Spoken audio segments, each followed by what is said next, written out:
मैं Ashutosh Sharma are class के YouTube channel पर आप सभी का स्वागत करता हूं। आज हम सब क्वेश्चन नंबर 12 एक्सरसाइज आपका है 1.1 एक्सरसाइज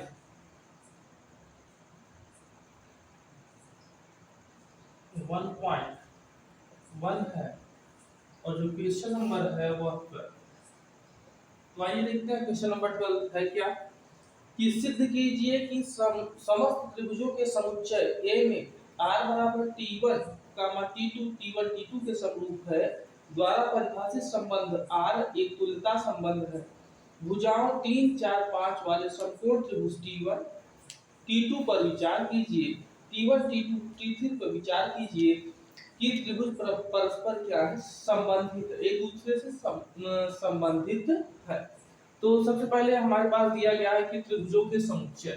तो त्रिभुज ए बराबर क्या है, त्रिभुज के समुच्चय, त्रिभुज के समुच्चय ए का जो मान है वह त्रिभुज का समुच्चय है।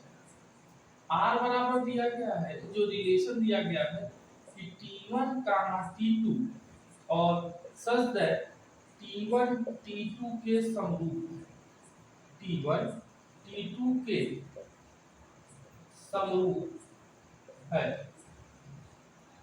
अगर हम यहां से देखें तो t1 t2 के समरूप है। हम देखते हैं स्वतुल्य के लिए, स्वतुल्य के लिए, स्वतुल्य के लिए क्या होता है कि स्वतुल्य के लिए आप यदि देखें तो t1 संबंध रख रहा है a से और t1 बराबर है t2 के, तो हम यहां से कह सकते हैं कि t1, t1 संबंध रख रहा है r से, और जब t1 जो संबंध रख रहा है r से, अतः यह स्वतुल्य या स्वतुल्य संबंध है। स्वतुल्य के बाद आता है आपके पास सममित, सममित के लिए या सममित संबंध के लिए। तो सममित संबंध के लिए यदि देखें तो सममित के लिए आपके पास देखिए t1 और t2 दो अवयव हैं जो a से संबंधित रखते हैं, और t1 बराबर जब t2 है तो t1, t2 संबंध रख रहा है r। जब t2 बराबर t1 है तो t2, t1 संबंध रख रहा है इससे r से, अतः यह सममित संबंध है, सममित संबंध, अतः यह सममित संबंध है। सममित के बाद आता है आपके पास संक्रामक। संक्रामक के लिए देखिए, संक्रामक के लिए क्या होता है कि संक्रामक के लिए तीन अवयव होते हैं। तो हमने माना t1, t2 और t3 संबंध रख रहा है किससे, a से। तो यहां से जब हम देखते हैं तो t1 बराबर t2 के, तो t1, t2 संबंध रख रहा है किससे, r से। जब t2 बराबर t3 के, तो t2, t3 संबंध रख रहा है किससे, r से। जब यह दोनों बराबर है तो आप यह कह सकते हैं कि t1 बराबर t2 के और t2 बराबर t3 के, तो अतः हम कह सकते हैं t1 बराबर t3 और t1, t3 संबंध रख रहा है किससे, r से। तो यहां से देखते हैं कि यह तीनों संबंध आ गया। a, b संबंध रख रहा है r से, b, c संबंध रख रहा है r से, फिर a, c संबंध रख रहा है r से, अतः यह संक्रामक संबंध है, अतः यह संक्रामक संबंध है, संक्रामक संबंध है। तो यहां तक तो एक क्वेश्चन। दूसरा क्वेश्चन इसमें दे दिया गया है कि t1, t2, t3 के जो मान है वह यह जो दिए गए हैं वह है, तो t1 वह या t1, t2, t3 के बिंदु क्रमशः, बिंदु इसके दिए गए हैं क्रमशः, क्या क्या बिंदु दिए गए हैं, 3, 4, 5। t1 का है 3, 4, 5 और t2 का है आपके पास 5 और 12 और 13 और T3 का जो बिंदु है वह आपके पास 6, 8 और 10, 6, 8 और 10। तो देखिए इन्होंने कहा है कि परस्पर एक दूसरे से संबंधित है, उसको हमें ज्ञात करना है। तो जब कभी भी कोई भी त्रिभुज एक दूसरे के संबंधित होता है तो परस्पर संबंधित के लिए देखिए होता क्या है कि परस्पर जब कभी भी कोई भी त्रिभुज या कोई भी बिंदु एक दूसरे के संबंधित होते हैं या कोई भी रेखा एक दूसरे से संबंधित होती है तो वह होता है a1 बटा में a2 इक्वल टू b1 बटा में b2 इक्वल टू c1 बटा में c2, अर्थात तीनों मान या तीनों बिंदु जो हो वह बराबर हो तो वह क्या होता है, एक दूसरे से संबंधित होता है। तो परस्पर संबंधित या परस्पर समांतर होने के लिए प्रतिबंध, होने के लिए प्रतिबंध क्या होता है कि a1 बटा में a2 इक्वल टू b1 बटा में b2 इक्वल टू c1 बटा में c2। तो यह आपके पास यह फार्मूला है।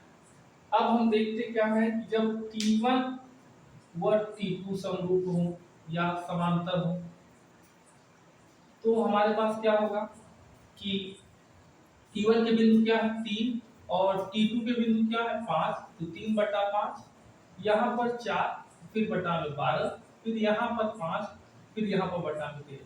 ये तीनों मान अलग अलग हैं तो यह बराबर नहीं है, अतः समरूप नहीं है, अतः यह समरूप नहीं है।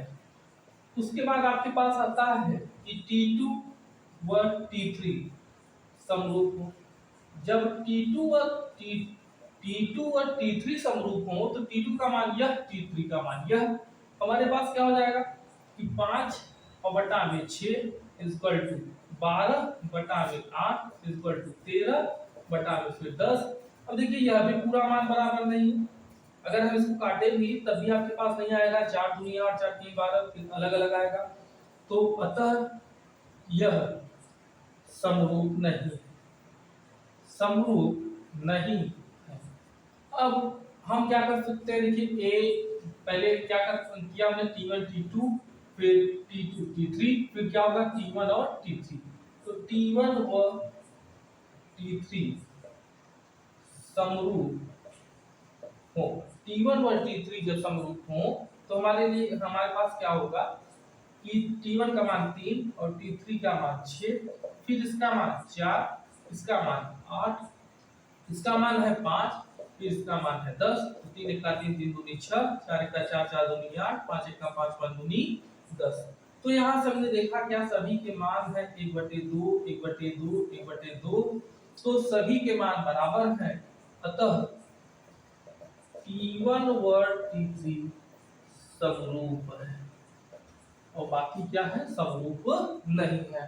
तो दो क्वेश्चन थे, इसी क्वेश्चन में 12 नंबर पहले में तुल्यता संबंध ज्ञात करना था, तो हमने स्वतुल्य ज्ञात किया, संबित ज्ञात किया, संक्रामक ज्ञात किया। तो स्वतुल्य संबित संक्रामक है तो तुल्यता संबंध है। फिर हमने यहाँ पर समरूप के लिए ज्ञात किया, समरूप है T1 और T3 समरूप है जबकि यह समरूप नहीं है। तो आप इसका चाहे स्क्रीनशॉट ले लीजिए चाहे इसको आप वीडियो को पॉज करके इसको नोट कर लीजिए। आइए देखते हैं इसके बाद क्वेश्चन नंबर 13 देखेंगे हम लोग।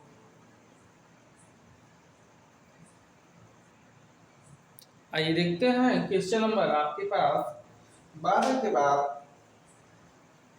13।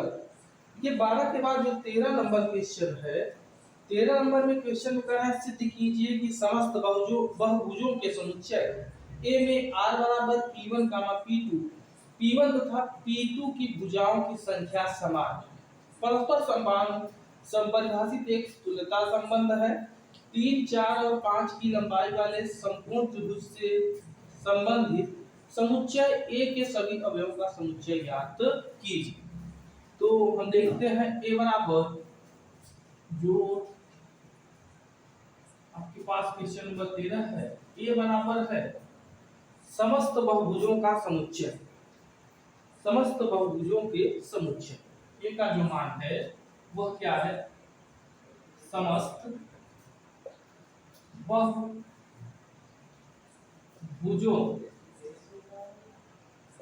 का समुच्चय। और R बराबर है कि P1 कामा P2 P1 तथा P2 की भुजाओं की संख्या समान है। P1 कामा P2 और P1 व P2 के भुजा की संख्या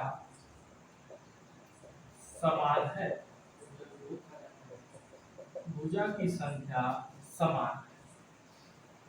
अगर हम यहां से देखें स्वतुल्य के लिए, तो स्वतुल्य के लिए, ये स्वतुल्य के लिए क्या होगा कि स्वतुल्य के लिए हमारे पास एक अवयव होता है, तो P1 संबंध रख रहा है A से।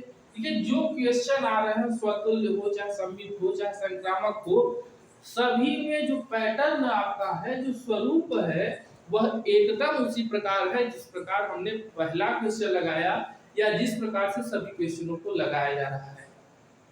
तो इसके स्वरूप को आप न भूलिए, इसका जो पैटर्न है हम हमेशा याद रखिएगा, स्वतुल्य है, सममित है, संक्रामक है।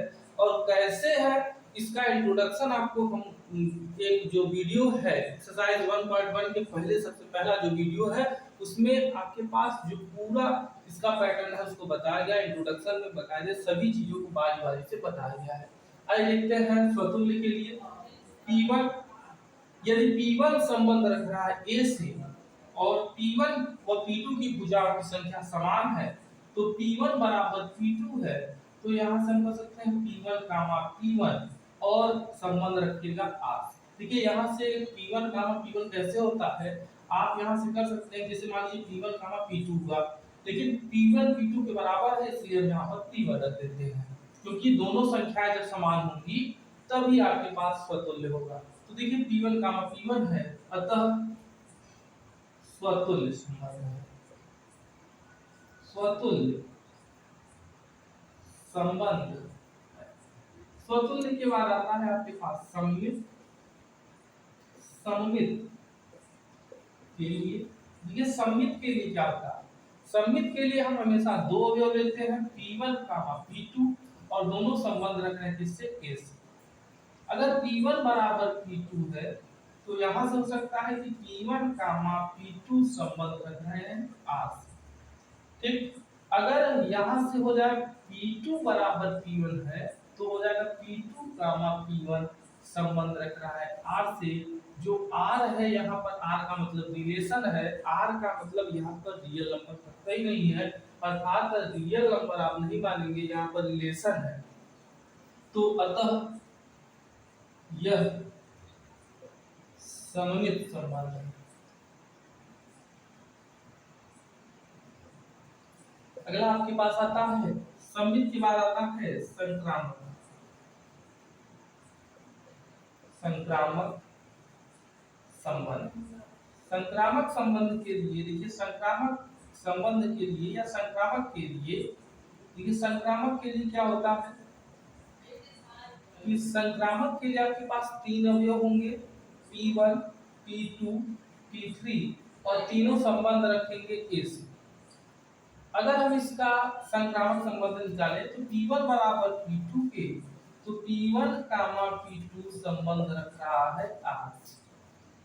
अगर P2 बराबर P3 के, तो P2 संबंध रख रहा है P3 के और यहाँ पर यह संबंध रखा है R से। P2 कामा P3 संबंध रखा है किससे, R से।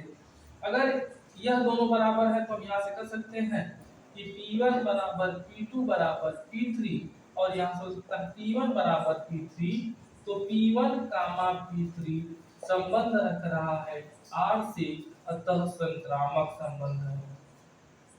अतः संक्रामक संबंध है। तो यह क्या हो गया, स्वतुल्य संबंध हो गया, सममित संबंध हो गया, संक्रामक हो गया। उसके बाद इसमें एक क्वेश्चन और दिया गया है, थोड़ा सा पॉइंट बढ़ाया गया है कि 3 4 5 के समकोण त्रिभुज के लिए A के सभी अवयवों को ज्ञात कीजिए। देखिए समकोण त्रिभुज है, A का मान देखिए जो मान दिया गया है समकोण त्रिभुज, समकोण त्रिभुज इन्होंने कहा कि 3, 4 और 5 समकोण त्रिभुज के बिंदु दिए गए हैं 3, 4, 5 के लिए जो इनके जो समुच्चयों का मान होगा या जो संबंधित समुच्चय एक एक अवयव होंगे तो उसका मान देखिए। जब कभी भी समकोण त्रिभुज के लिए यदि क्या है कि यदि स्वतुल्य सममित और संक्रामक है अर्थात तुल्यता संबंध है तो जो a का मान होगा वह क्या होगा कि सभी समकोण त्रिभुज के लिए, सभी समकोण त्रिभुज का समुच्चय हो जाएगा। a का जो मान होगा वह सभी समकोण त्रिभुज का समुच्चय है, समुच्चय है। तो यह है आपका यह इसका आंसर। तो यहां से हमें याद क्या करना था कि हमें स्वतुल्य सममित संक्रामक, जिसमें से स्वतुल्य सममित संक्रामक तीनों संबंध है अतः यह तुल्यता संबंध है। उसके बाद समकोण त्रिभुज के बारे में भी हमने बताया। फिर आइए देखते हैं क्वेश्चन नंबर 14। क्वेश्चन नंबर 14 में देखिए कहा क्या है कि मान लीजिए कि x y तल में स्थित समस्त रेखाओं का समुच्चय यल है। यल में r L1, L2, L1 समांतर है L2 की। अब देखिए L1 समांतर है L2, जहां जहां आपके पास P1 P2 है वहां पर L1 और L2 हो जाएगा। जहां जहां P1 और P2 या P3 है वहां पर L1, L2 और L3 हो जाएगा और यही आपके पास क्वेश्चन का स्वरूप होगा। उसके बाद देखिए आगे कह रहा है सिद्ध कीजिए कि R एक तुल्यता संबंध है। तो जब कभी भी स्वतुल्य सममित और संक्रामक हो जाएगा तो R एक तुल्यता संबंध हो जाएगा। फिर से देखिएगा क्वेश्चन नंबर 14 में जहां जहां P1 और P2 है वहां वहां L1 और L2 हो जाएगा। और यदि हम इसकी बात करें स्वतुल्य सममित और संक्रामक की तो स्वतुल्य भी हो गया, सममित भी हो गया, संक्रामक भी हो गया तो तुल्यता संबंध हो जाएगा। और उसके बाद क्वेश्चन आगे कहता है कि रेखा y बराबर 2x + 4 से संबंधित रेखाओं का समुच्चय। अब देखिए 2x + 4 करना है तो y बराबर हम mx + c से रेखा के समुच्चय से तुलना करेंगे तो m का मान आ जाएगा 2 और x की तुलना x से हो जाएगी और c का मान आ जाएगा 4। तो यहाँ पर आपके पास सभी रेखाओं के समुच्चय के लिए या c बराबर 4 के सभी समुच्चय के लिए रेखाओं का समुच्चय y बराबर mx + c है, जहां पर m बराबर 2 है। तो यह हो जाएगा आपका सॉल्यूशन। अगर हम क्वेश्चन नंबर 15 की बात करते हैं, आप सभी लोग देखिए जब वीडियो को देखा करिए थोड़ा सा बुक अपने पास रखा करिए। देखिए क्वेश्चन नंबर 15 की अगर बात करें तो मान लीजिए कि समुच्चय 1 2 3 4 में r बराबर 1 2 2 2 1 1 4 4 1 3 3 3 3 2 द्वारा परिभाषित संबंध r है तो निम्नलिखित में से सही उत्तर दीजिए। तो आपको ज्ञात करना है कि स्वतुल्य सममित या संक्रामक कौन सा संबंध है। तो हमने बहुत सारे क्वेश्चनों को आपके पास लगाया है। स्वतुल्य सममित संक्रामक में से जो संबंध होगा उसको आप ज्ञात कर सकते हैं। उसके बाद आपके पास जो 16 नंबर क्वेश्चन है लास्ट, मान लीजिए कि समुच्चय यल में r बराबर a, b such that a बराबर b - 2 और b का जो मान है वह 6 से बड़ा है तो संबंध r निम्नलिखित में से सही उत्तर ज्ञात कीजिए। तो सही उत्तर आपके पास देखिए 6 का 8 होगा। यदि आप ज्ञात करेंगे तो आपको खुद ही पता चल जाएगा। तो इसको भी आप सॉल्व करेंगे। तो यह था आपके पास एक्सरसाइज 1.1 का संपूर्ण वीडियो अर्थात जिसमें सभी क्वेश्चनों को हमने बारी-बारी से देखा। और यदि वीडियो में कहीं भी आपको कोई भी परेशानी आती है या कहीं भी क्वेश्चनों में दिक्कत आती है तो आप कमेंट के माध्यम से हमें बता सकते हैं। यदि वीडियो आपको पसंद आया तो वीडियो को लाइक करें, शेयर करें और यदि अभी तक सब्सक्राइब नहीं किया तो सब्सक्राइब करना ना भूलें। Thank you so much.